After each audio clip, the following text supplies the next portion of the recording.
تیموتھیوس کے نام پولس رسول کا پہلا خط، پہلا باب، پہلی آیت۔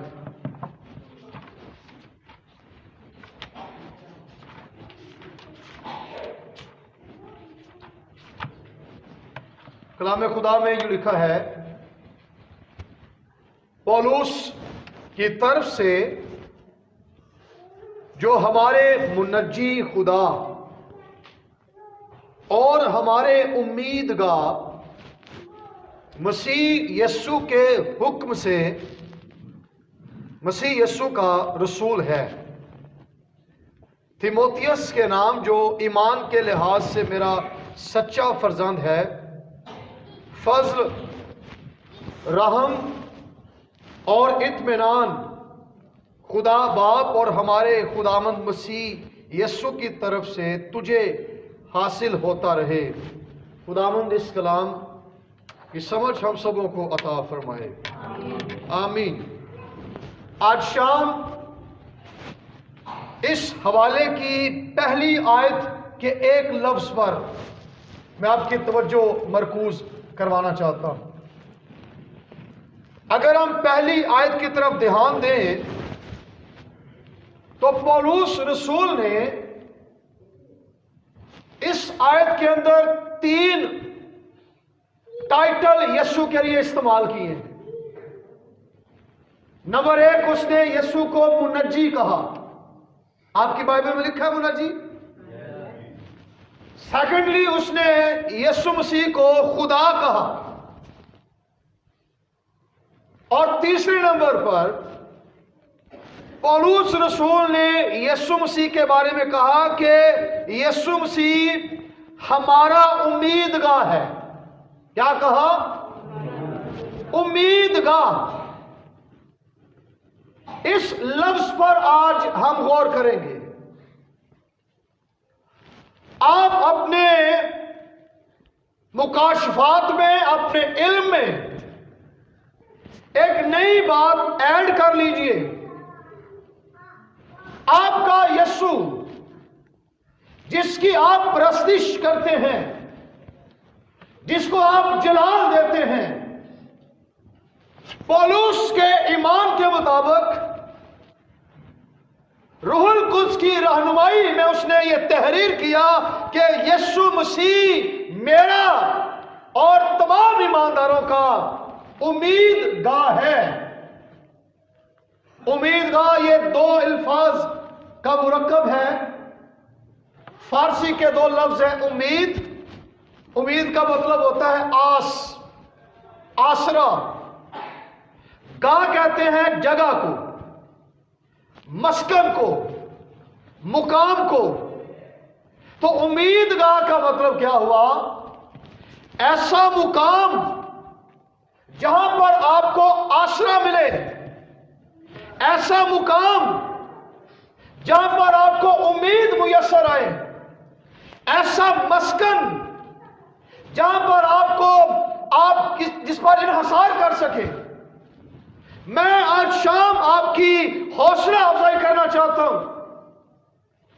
ایک ہی واحد جگہ ہے، ایک ہی واحد مقام ہے جہاں پر آپ کو کبھی نا امیدی نہیں ملے گی۔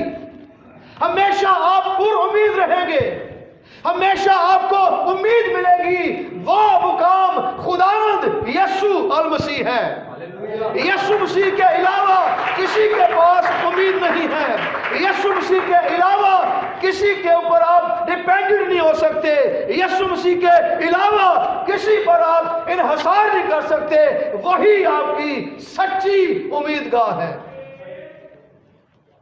پولس رسول نے جب یہ لفظ لکھا، اس کے پیچھے ایک پراپر لاجک ہے۔ کیوں اس نے یسوع کو امیدگاہ کہا؟ Very interesting.